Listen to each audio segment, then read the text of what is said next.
Hey everybody, welcome back. It's Sunday, which means it's stream time. Uh, Hope everybody's doing all right. It's gonna be another lazy day Sunday stream. No particular topic, just kind of open to talking about general geekery and gaming and whatever's going on in folks' life. Um, Before I jump into nothing because I don't have a theme today. But before we get into it, do want to say that starting today, I'm going to be running my streams a little shorter. They're going to be starting at 10 like normal, but I'm only going to go to 11 normally. Um, there's only about an hour's worth of stream in me without guests or a panel or something like that, or comments from the from the comment section. Um, and that produces a lot of just waffling and filling dead air and stuff. And I'd really rather just give folks an hour back in their daytime, in their their Sunday. Gives me a little bit of a buffer between the stream and what I got to go do after the stream, so I'm not rushing off from one and then to the other. Uh, you know, if I can arrange for guests for specific topics, that I might lengthen those out. But yeah, I just want to let folks understand that the streams are going to be going a little shorter than they have. Morning, Logan, and morning mages. Sean, I'm not justifying myself. I'm just letting folks know because it's been the 2 hours, the hour and 45 minutes for a good long time. At the same time, I'm also working on trying to get more. I won't say scripted necessarily, but non-streamed content to the channel. I'm working that up, and hopefully that'll kick in soon. I apologize if you can hear my dog barking. Wife is outside doing something right now. She's actually doing the brakes on our van, and he's not having it. So she's outside and he can't get to her. He freaks out. So, all right. So what's been going on? Well, uh, I have not done much gaming lately. There's been, we had the Memorial Day weekend, which kind of interrupted a few things. Both the Cody game and the by the Sword game, which happened back to back. This the 2E game. Let's see. And then prior to that, I didn't get a chance to run my campaign, my 5e campaign. I am gearing up for another game, another couple of games, and those have also kind of come and gone. So I was supposed to be getting into a, a heroic game that's on hold, and I know that there are um, some upcoming delays and a lot of stuff. It's the summer. It's the start of summer. People are going to have things they want to do, and that's understandable. Um, at the same time, I've always got projects going. So, I'm writing adventures and I'm still talking about, the campaigns that I'm running. Um, I have been working on some new miniatures product stuff with a friend of mine. We did a test collaboration, my ideas and direction, his digital sculpting skills for a mecha model for a universe, for a sci-fi mecha universe that I have in mind. Um, and that's going to be an interesting collaboration because really, basically, it's my ideas. He puts them, he makes them, turns them into product on his store.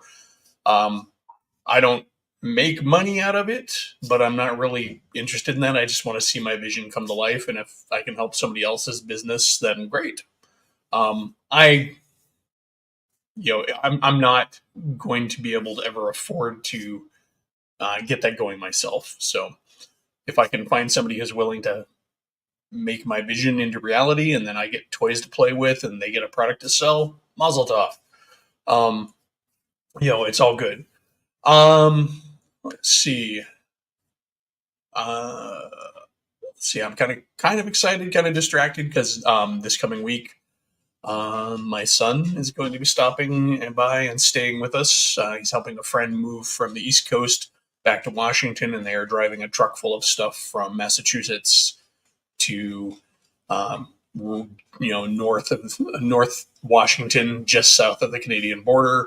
So it's a long drive, and so they're going to stop here for a couple of days, get some home cooked food, see us, sleep in a real bed. Just generally speaking, just an excuse to stop by and say, hey, so that's cool. But let's see. Really, that's kind of what's going on for me. Uh, I've not been tuning into a lot of gaming content lately, and I guess that's something to talk about. Um, I am finding, it seems to be slowing down a lot. At least the channels that I've constantly looked at and listened to, those channels do not seem to be producing as much as they had. Um, Also, I find that there's a lot of talk in the gaming verse that just seems to be rehashing the same old, same old. And I'm not finding a lot of new, which for somebody who's been in gaming as long as I have was already a kind of a stretch, anyways. I mean, I do like to listen to new perspectives and new ideas in gaming. So, I mean, I can find something to listen to or watch and learn from. Um, but yeah, I have kind of slowed down my consumption of that content. Right now, it's just kind of a few Rockstar, channels that maybe may deliver infrequent content, but are always worth it. Mage and Musings, you're up there. I know you can get a little lengthy between your releases, but whenever they come out, they're always worth checking out. Um, there's also been some negativity kind of buzzing around in the gamosphere. And when that happens, it really does kind of put a weight on your shoulder as a player, as a GM, as a general enjoyer of games. And so there's that as well. Yeah, it's just it's I try not to let the negativity affect me, but I am a relatively empathic person. Mostly, how it affects me is seeing how it's affecting my friends, and it is affecting my friends, and that's not okay. So it does take its toll. Um, I'm gonna bring this up here. List of colleagues is good. Well, and this really invites the question. And this is one of the things I'm kind of struggling with myself. Is at what point do we put a hard limit in on our time, and at what point do we pull back from some of those things that, while they may be fun, are not necessarily leaving us with much more for ourselves. And maybe that's going to be today's theme. It's sort of the gaming health kind of a thing. You know, I think one of the problems as a gamer is one of the problems, because there are a few, is we're very eager to jump into other gaming opportunities. We want to play our games. And so when new opportunities are presented to us, the first instinct is to just dive in and say yes.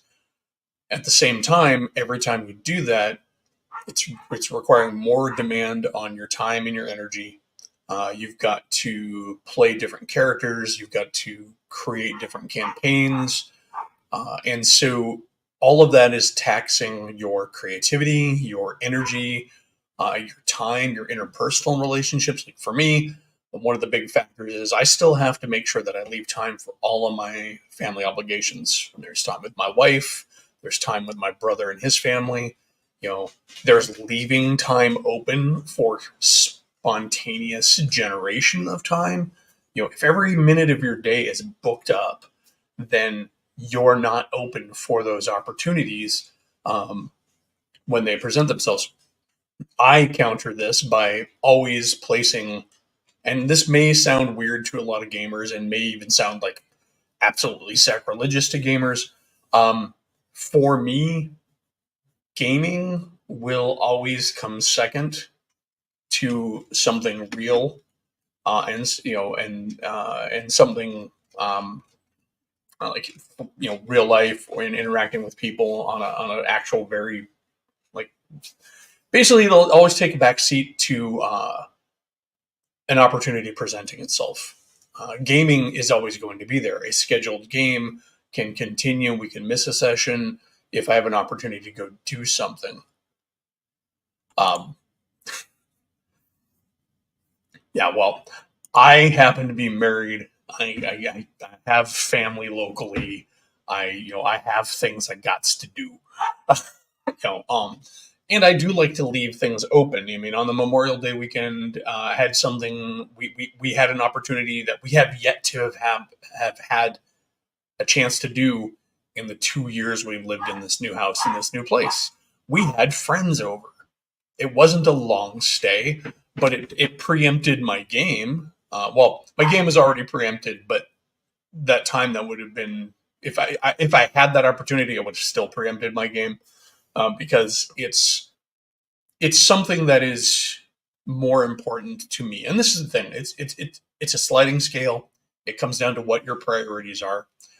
I know people for whom the game is the thing, and they always want to game, and nothing shall ever get in the way of the game, and that is a valid choice, and that is their choice. And I'm not going to tell them they're wrong because they're not, because that's what works for them. However, for me, I have to prioritize. I always have. When I was living with my kids and I had the household of 6 people, you know, if they needed something or if time needed to be spent with any one of them, then game would go out the window. I will always be able to game. Um, that said, one of the things that's also dragging me down is the I have space to do things, but I'm not using that space. I have resources set up, but I'm not using this. So that does take a drain on your energy and your mood and your drive. Role playing games are easy these days because I can just get online and play them. Um, for the other types of games I like miniature games and board games and stuff, those really require people in a place. Cody might say otherwise, but I think that Cody would still argue that in person is better, obviously, because I mean there is Tabletop Simulator, and you can play a lot of miniatures games and a lot of board games and stuff on that, and he certainly does. But you still have to carve out time and space for that. So right now, if all my gaming fires on on all cylinders every week, I've got 2 games every week. Um, no, I've got 2 games every other week, and I've got 1 game every week. So there's my Sunday game, which is my 5e game, and that happens with nothing on the following Monday. And then there's Cody's 2e game, and then the By the Sword game, which are back to back on those weekends. Now, I do have room for other games, but the room where I have the room for other games is very tricky to find people to play in. For example, I have all day during the day, Monday and Tuesday. I have both those days completely unbooked, completely unoccupied, open where I could run something or play something. But most people are at work or school on a Monday or a Tuesday. And so it makes it tricky to try and get out and get a new game in. Um, yeah, it's you know my 5e game. It's funny. I really do enjoy my 5e game as much as 5e as a system may have its quirks and idiosyncrasies. So does every other game. And so I've now just learned to love 5e for itself, and I do look forward to that game. I'm trying to get out from under that game though, because with that game group, my regular gaming group, I really do want to try and run other games with them. Um, but then I keep coming up with new ideas for 5e games for them.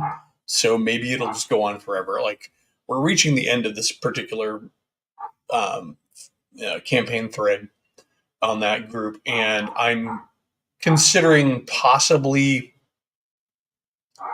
spinning things off into the Feywild because I think they'd have a great time with it. And one of the characters has a tie-in with the Fey. Ultimate American TTRPGer, good morning. You are a new name to this stream. I have not seen you before. Oh, nice. Cool. Yeah, it is, that game, that group, I'm really enjoying it, and they're really getting into the spirit of it. I feel like they all really like it. And OSE is such a light play. I know I'm not playing it accurate to the OSE rules, but does anybody? Um, we're using the system to the point where it works, and we're enjoying it.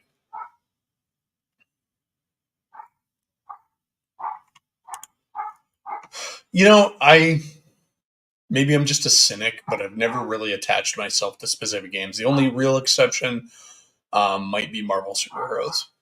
It's the one game I can say that I truly love.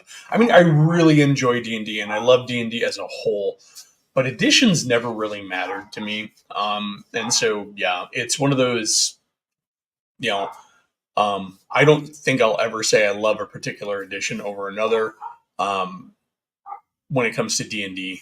I've even gone on record to say that had I actually played Call of Cthulhu earlier in my gaming career, I probably would be more of a Call of Cthulhu guy than a D&D guy because I really, really enjoy it. So maybe I'm going to contradict myself now because Call of Cthulhu and Marvel Superheroes are both two games that I love to play. D&D, I very much enjoy playing, and I enjoy D&D as a whole, and I love D&D as a whole. So it's complicated because there are games that I love that I've never been able to play, and I don't know if it's because there's a nostalgia value or I just have a weird connection with it. Justifiers is a game that rings a bell for that one.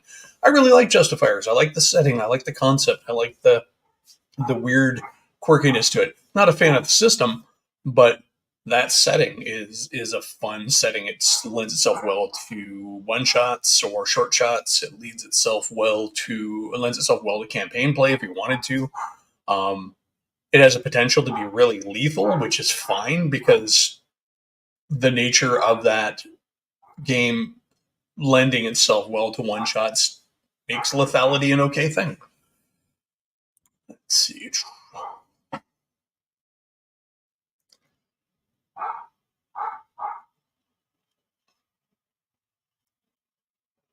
I am not familiar with Horde Wars Basic D12. I've never even heard of that. Interesting. That would be one to look up.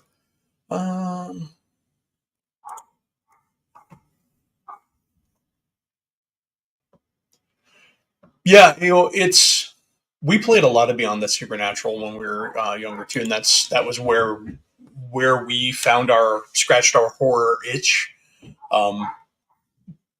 Prior to that, I had picked up both the box set and the redone by Mayfair Games of Chill. The original Chill box set was a fun one too. But yeah, that was my intro to horror gaming. And then of course, later on I played White Wolf stuff, which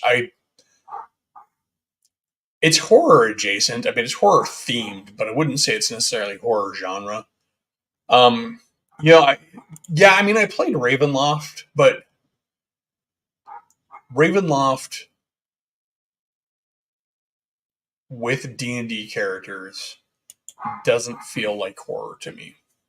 It is horror themed, but it is not really a horror story. Because at the end of the day, Strahd is just another monster to kill. Even played well, he's still a dragon, a demon, a beholder, a mind flayer. He's still a powerful monster. And any of those monsters played right provides a similar level of experience, and depth as Strahd. Because demons can have complex relationships with the people around them, and they can be tragic souls. And elf can be that. So Strahd never stood out to me, and I never felt like I was playing a horror game when playing through Ravenloft or in the Ravenloft setting. Even it's more of a horror themed dark fantasy as opposed to horror genre. Um,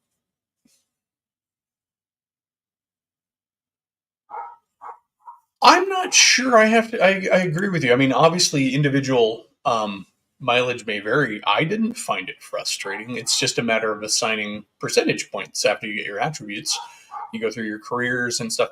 Part of that could just be the layout of the 7th edition book, which is its only real shortcoming for that edition. Is the layout stinks. But it's and Delta Green never appealed to me because I'm not a fan of the militaristic approach towards the mythos. I mean, I know that's not all Delta Green is, but a lot of folks. That's how. Again, I came to Call of Cthulhu late, so I've also seen Delta Green represented very shallowly, just like I did the rest of Call of Cthulhu for the longest time. And so, to me, Delta Green was always fighting Lovecraftian monsters with helicopters and tanks and machine guns, and that didn't appeal to me. Now, that's very likely, and I know for nowadays, I know that that's a misrepresentation of that setting, but the book covers always made it look that way, and talking to people about it kind of left that taste in my mouth. Just like talking to people about standard Call of Cthulhu always came down to everybody dies, everybody goes insane, which is not what it's all about. If that is your experience with that game, you're probably somebody who played only one shots or played with a killer GM. And I know, having run it myself now, that the game has much more to go. I don't feel like the character generation is itself difficult, other than the obstacles placed. I wouldn't say obstacles. Well, I guess obstacles, yeah, like an obstacle course, you can get through them. Placed by the layout of the book. Other than that, Call of Cthulhu seems pretty straightforward to me. I That is one game I would like to run more of, um, and maybe even online with other players, because I really had a good time running that one game that I early on when I first got into the old Geeks group, and I ran that Call of Cthulhu scenario. Um, my problem I'm running into when it comes to running Call of Cthulhu scenarios in a short form is there's not a lot of time for investigation, so they always end up just more like a horror movie simulator. People doing things and running into a situation and then having to deal with it, as opposed to having the time to be able to take the time for the players to go on these little side jaunts, gathering information and preparing and doing all the necessary steps that a good long form Call of Cthulhu game allows you to do.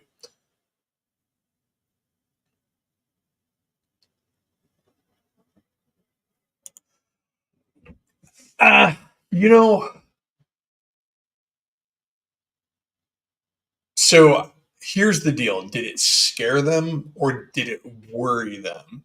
And this is the big distinction I've always made, is like, people talk about, yeah, my players were scared shitless. Were they? Or were they just worried for their characters? Because there's only one time in all of my gaming life that I've ever really had people truly on edge in a game. I mean, I've had people creeped out, and I had one player in one Call of Cthulhu scenario just going like, "Oh, it just keeps getting worse," you know. And I don't know what your game is like, and it's very possible that you did have that, and that's cool. I always just question people when they talk about, like, I was told my players were actually scared. I'm not sure that that's even a thing that we should be trying to get towards actual fear. Um, Nor do I think that it's something that's truly attainable. Probably even less so than watching a horror movie, because at a table you've got your snacks and you're in your comfortable home. You know, it's kind of hard. Um, well, yeah, that's again, I'm not saying you didn't. I always find myself questioning when people say that, because I feel like maybe their definition of fear um,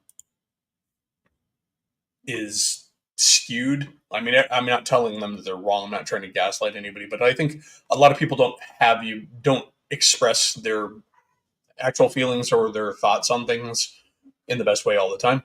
Example: my mother-in-law. Living with my mother-in-law and cooking for my mother-in-law for the longest time, or should say, she lived with us, was frustrating. Um, she would always complain about food being spicy, and so I would reduce the amount of spice I would put in during cooking, let everybody spice it up to their taste afterwards. And when I had enough was when I had put literally no seasoning into a dish, because it wasn't the sort of dish that you put a lot of seasoning into. I mean, salt and pepper. There wasn't even pepper in it. There was salt, but not even pepper. And she complained about it being too spicy, and I literally went off and had to walk out of the kitchen into the backyard for a bit. My wife comes out, but ultimately, what I found out later on, and this made a lot of sense, is in my mother-in-law's lexicon, spicy was her way of saying too much flavor, um, too bold of a flavor. She's from the Midwest, uh, grew up with very bland palate, and to her, even bold flavors that weren't particularly hot were spicy. And so this. I always try and keep this in mind when I'm hearing people talk about, "Oh, my players were afraid," or "That was really scary." And what they really mean is it's exciting. It was exhilarating. They worried for their character. There was definitely some nail biting moments. Um, and yeah. So um, no, I avoid that one. I have reasons, but also yeah, I don't like. I won't get into it, but I avoid it. For all intents and purposes, as far as what I hear about it as a game, it's fine. But it's just another D&D, and I can do just another D&D on my own. So I don't look into it because I don't need to.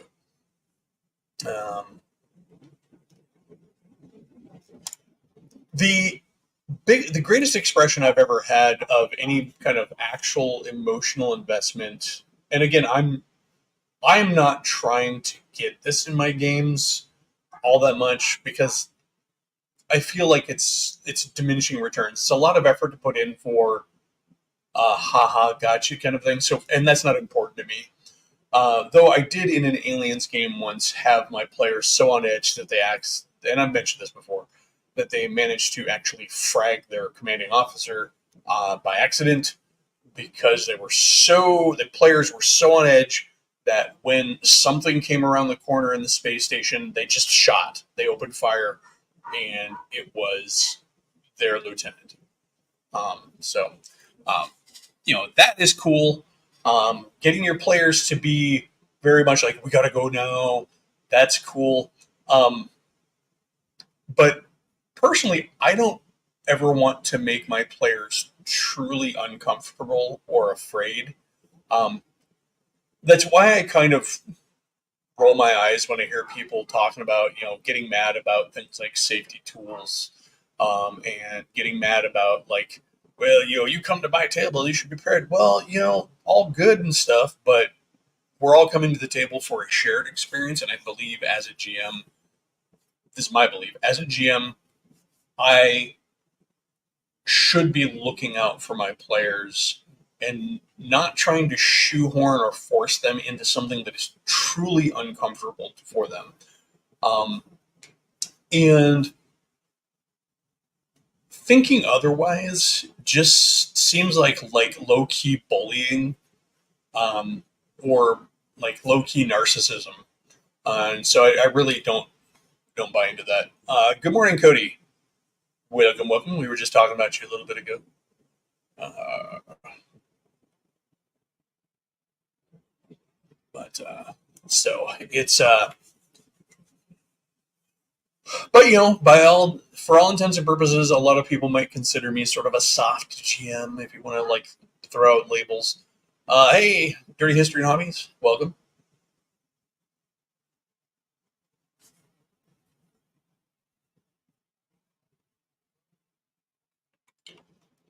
Yeah, and it's a great quote and it's very true. And again, I'm going to restate at the same time. I don't even think it's necessarily worth chasing at a game table. Um, it's a lot of effort for a low return. I would much rather turn those energies into spinning a yarn, having a good adventure. So, uh, haha, yes, yes, he is. Um, but so yeah, I mean, I I have lived through the days of DM's rule, where what the DM says goes, and I've seen people abuse that to the point where they truly hurt people.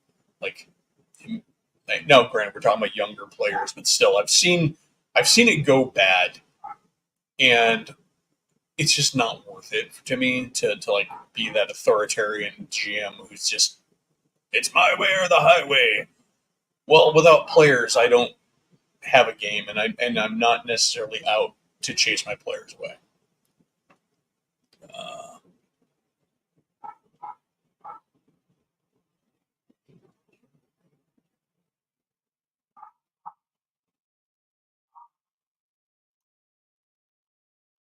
Uh, let's see. Yeah, see, that's just not scary to me though. So, I mean, my family used to do. My kids would ask for this. We would do blackout nights. My kids has so much loved having when a power outage came around because in Washington we get some pretty bad windstorms during the spring. Um, Power would go out and the kids would love it. We would light some lanterns, we would light a fire, and we would just chill. Um, so to me, sitting in a candlelit room is just quaint. It's not scary. Um, but again, mileage may vary based on who you are. So for some, if that is what it takes to evoke fear and isolation uh, in your players, and it works, then go for it. One of the things I really enjoyed doing was playing horror RPGs. Like back in the day when I played Chill, playing horror RPGs while camped in a tent in the backyard of our parents' house, whatever parent we were at, um, that isolation is interesting. A couple of occasions I've managed to actually game while camping. Being in the woods and then playing games is a different feel. Um, and so, if you can achieve it, cool. I'm not trying to say that you shouldn't go after that, and that I have just my experience has been chasing actual fear, actual terror in a game um, is not worth the time. Uh,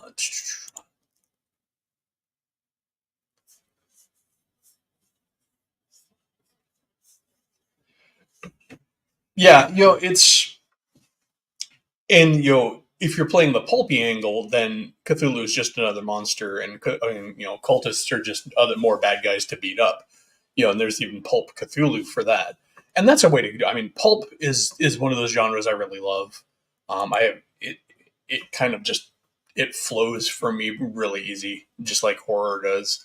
Um, but yeah, it's I think looking for a fun horror romp, if we're going to continue talking about horror, is much better than chasing this ephemeral, real scare, real fear.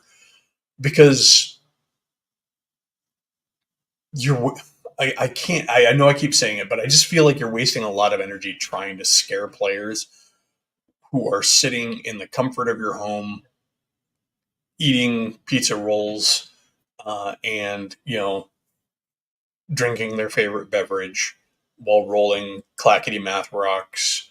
Um, it's it's a lot of energy to put into trying to redirect the normal tendencies of a gaming group. Um, because you also really need to turn down a lot of the dials for the typical gaming behaviors. Sitting around having fun, cracking the occasional joke, um, you know, those real fear is diffused by those, which is why horror movies often have funny moments. It's that whole comic relief bit. You kind of let out the steam, because if you're always on edge, um, you kind of become numb to it. Um, but yeah. So, anyways, that all came out of, I think, talking about trying to get other games in. So, if anybody knows anybody who is available Monday days, um, I might run a game then too. So, because that is when I have time. I started looking at trying to shove games in after my work days. Because of where I live and what my work schedule is, I don't get off of work till 7:30 local time, and so that makes it a little tricky to correspond with other people's games unless they're willing to stay up. Um, so because that means me not being able to start until maybe 8 o'clock p.m. on a weekday. Um, Fortunately, my job is such where if I can roll out of a game and just go straight to bed, then I get enough sleep before I have to get up and go to work the next day. And my job does not require me to exert myself or anything. I just need to be able to think, because it's a completely desk based job where I'm just doing a lot of problem solving. So, anywho, yeah, I guess that is one of the things I get. I mean, I was talking earlier about not paying attention to a lot of the videos and stuff that are coming out now. Um, and I think there's this overarching thread in a lot of videos that are trying to convince you that a particular way of playing is the right way, or something to aspire to, or if you're not doing it this way, you're wrong. And I don't need that. I don't have time for that. Also, I feel like ultimately that's just 9 times out of 10, it ends up just being an instructional video where somebody's making a clickbaity title or has an opinion, and that's an opinion. A good classic example would be the 5e argument over counterspell and how it ruins the fun. Okay, well, that's all completely based on a preference in play style and a point of view. If your fun is such that you don't like simple inconveniences such as a counterspell, which stops the argument being that it just absolutely shuts down spellcasters. In the short term, yes. But ultimately, it's only in the short term, and it can only be done so many times because your opponent casters can only cast it so often, and they're wasting their spell slots doing so. Um, you know, it's. I saw a meme in regard to that was like when players use counterspell against the bad guy and they're all happy and yeah, and then like when players have counterspell used against them and they're all sad. I feel like it's one of those lopsided arguments. Like nobody argues that counterspell isn't fun when they get to stick it to the bad guy and shut down this stuff. And part of it is this. Again, it's I think there's I think there's a sliding scale. I think there's a lot of players who just want the win, and 5e kind of attracts those people because high fantasy, high power level gaming does tend to attract a much more winning mindset. But I don't think that's a foreign mindset in older versions of D&D as well. I also don't think that it's completely the idea of wanting to win. I think there's some people who just they think of it in terms of this colorless, matter of fact, mechanical stoppage. Instead of visualizing it like you should with everything else in RPGs, because counterspell is in there, it's out there in the lore, the collective lore that all concepts and visualizations and interpretations of magic as we know them are out there. We've seen animations and movies where a wizard casts a spell and another wizard does something to stop that spell, whether it's two beams of light clashing together, or a wave of the hand, or whatever it may be. It's there. It's part of the fabric of counterspell. In the fabric of magic in RPGs. But again, that was an example. The counterspell was just an example of the types of videos that tend to be out there to a great degree. And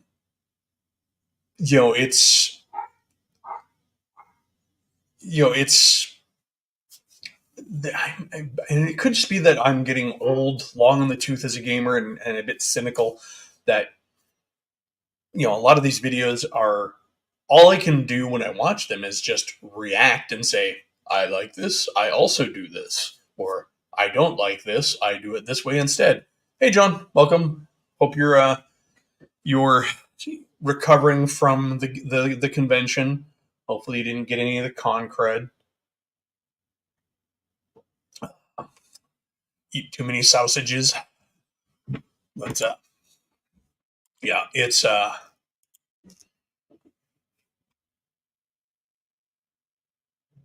let's see.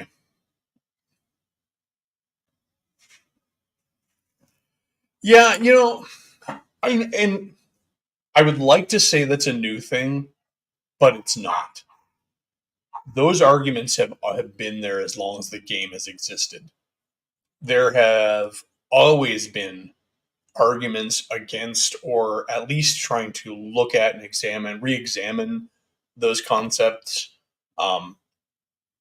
Random encounters. Understanding random encounters is certainly important. And actually, I watched a really good video on it recently. Now, it's kind of funny considering I'm talking about how I don't watch a lot of videos. I do still try to watch them. It's just I end up clicking through them often a lot. I've got a lot of time in my job where I can watch another screen and kind of keep, instead of listening to the radio or whatever. And so there was one on random encounters, and understanding the origin of random encounters, they make sense in that context where D&D was a very gamey game. It was a game. And so random encounters were part of the mechanical process of the game.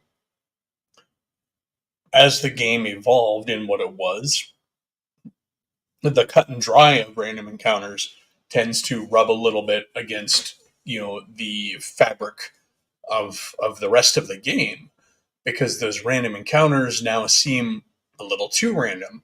But and I know you were just providing examples. And rolling stats for your game, I don't understand that one. I get it. The people like the standard array. Standard array. Here's where I think standard array works well. Standard array and I understand why it exists. The standard array is great for organized play where you're trying to establish a certain sort of consistent baseline. It is also good for really quick pickup games because you just assign a few stats and you're done. Rolling stats doesn't take a lot more time than that, but still, standard array has a place. I feel it can be worthwhile. I also feel like it's a great way to teach people a game, um, because it removes one of those it kind of removes one of the preconceived barriers that a lot of people have. Like, I'm going to get in there, I'm going to get a character that's not going to be fun, or one of the worries that a new GM might have. Like, they're going to get in there, they're going to have a character, they're going to roll like shit, and then they're not going to like their character. So standard array might be a way to go in that case, because then everybody's kind of on an even footing, but they still have enough variety because it all comes down to where you place those ability scores. Um, and standard array certainly does not allow for truly exceptional characters. It doesn't allow for craptastic characters either. But I think that it is certainly it has a place. But for the most part, no. Rolling stats doesn't ruin your character. Um, well, and then the other thing too, I mean, if we're going to talk on random encounters for a while, I think that one of the things that really makes random encounters shine is if your random encounters stop being all about combat and include other things. Also, when random encounters are customized um, to the adventure you're running.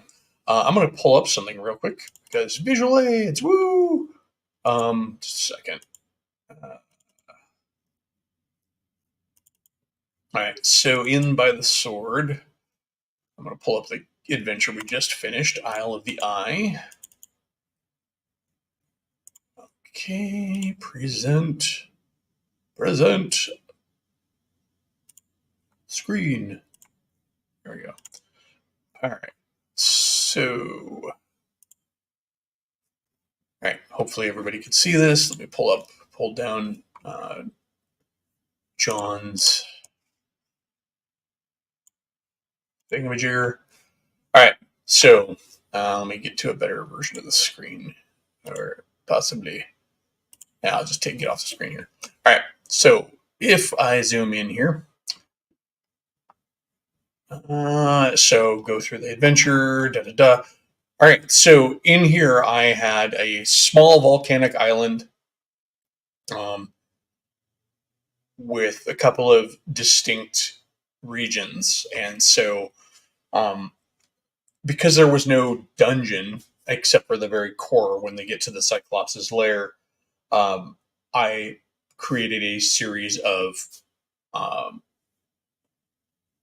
random encounters that were specific to those areas. So I had the jungle and beach encounters, and then I had a volcanic plain encounter. And so you can see here, on the jungle and beach encounters, we had a giant crab, a giant clam, stinging plants, poison urchins, snake, boar. Now those are all animal encounters, and I could have gone further. I could have actually created a separate jungle and beach encounter table, but as it's a very small island, it just seems superfluous. The volcanic plain encounter, however, has like scalding geysers, poison gas, snakes, sinkholes, scorpions, and a giant vulture. So customizing uh, the adventure definitely the random tables definitely helps for it makes them more interesting, and also interpreting. This is the other thing. Being creative in the interpretation of even stuff off of standard charts is good as well. It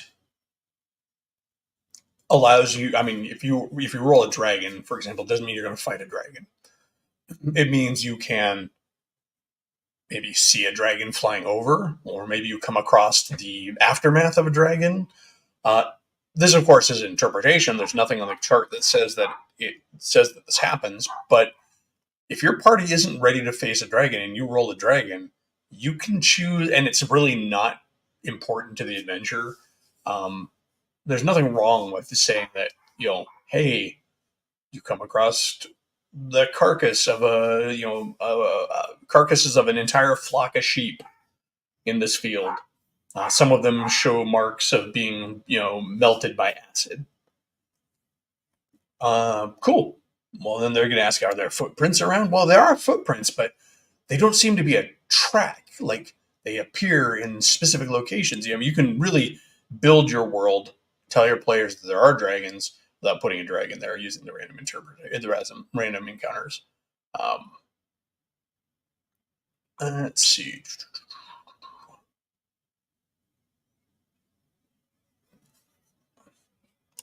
Yeah, and this is the other thing too, is I feel like dungeon random encounters should tie into what's already in the dungeon. If you have a dungeon that's full of orcs, then have a couple of orcs wandering around. Have roving patrols. Um, have some of those orc children that often appear in these dungeons wandering the hallways. Have orc pets. Have the sorts of things that are going to be around. Giant rats scurrying through the hallways makes sense as a random encounter. A slime, showing up as a random encounter makes sense. Sturges, things like that are pests that might be flying around looking for tasty blood morsels to feast upon. Those make sense. A type 5 demon randomly appearing in a dungeon might not make a lot of sense unless you're in some sort of wizard's lair or something like that, and he's got runes that he's bound demons to the dungeon. I mean, I have an adventure I wrote where there is a large monster in the dungeon that can be encountered as a random encounter. If he's encountered as a random encounter and killed as the random encounter, though, he's not in his lair at the end of the adventure. But if he's not encountered at any point up until that point on the random encounter tables, he's in his lair. So, and it's not like, oh, you're just quantum ogring. No, I'm not. He's got a life. He wanders to the ruins. If you didn't encounter him before, he was probably elsewhere in the ruins. And by the time you encounter him, he's back home. There's a logic to it. Let's see.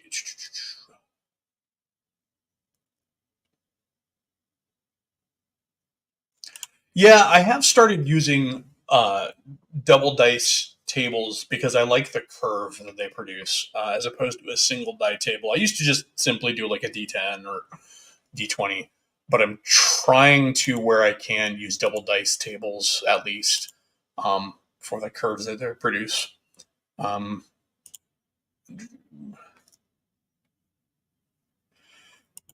Well, and that's the other thing too. Was it a real dragon? Was it actually a dragon? Because I mean, if you saw a wyvern from the ground, you might think it's kind of the UFO phenomenon, right?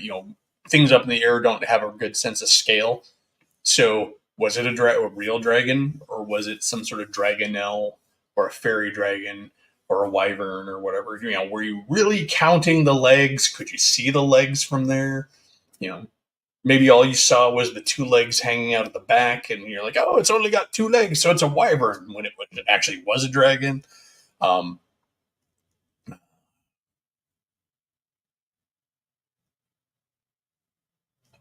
I mean, if you want a lot of results, 2d20 is definitely 2 to 20 tables is good if you can fit that many results in.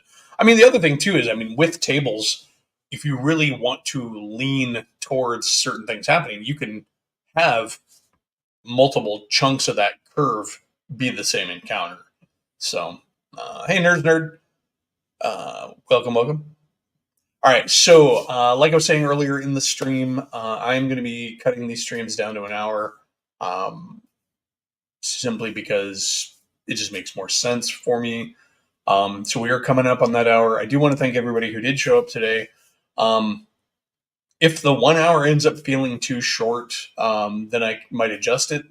This is an experiment. We'll see how it's going to go. And like I said before, if I have an actual topic and panelists or something like that, something I feel like could sustain a little bit more time, I will definitely make it go out as far as it needs to within the relative 2 hour time frame that I can allow for.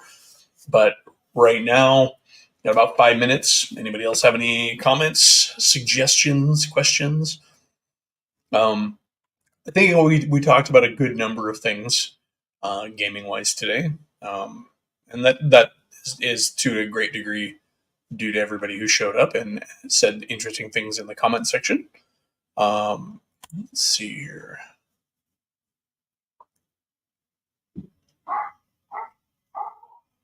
Yeah, I mean, yeah, certainly your world, your game world can dictate that as well. Um, if you're playing in a more wild setting, your encounters can vary much more. I know, like, I have a real big problem of because I do homebrew mostly of making worlds that are perhaps a little too sparsely populated. Um, and so the players are almost always in the wilderness. I really like the edge of civilization kind of playing.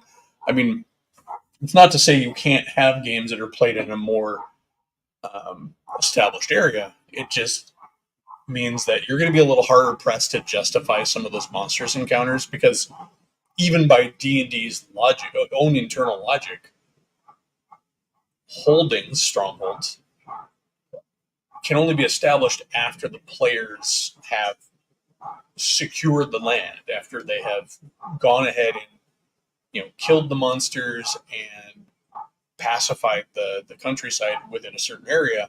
Then they can have their stronghold built.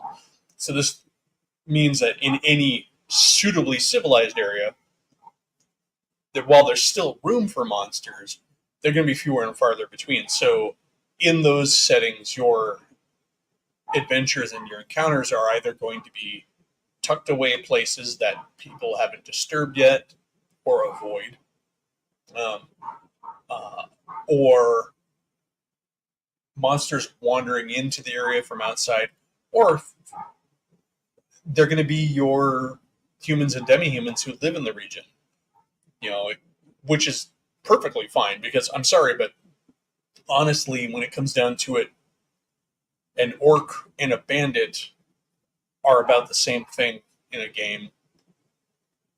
You can use them interchangeably. Any adventure, well, I wouldn't say any, but most adventures, for example, that have orcs as the monster in them, you could easily sub that in as human bandits if you're playing a less fantastic world or in a civilized area where a large population of orcs just doesn't make sense.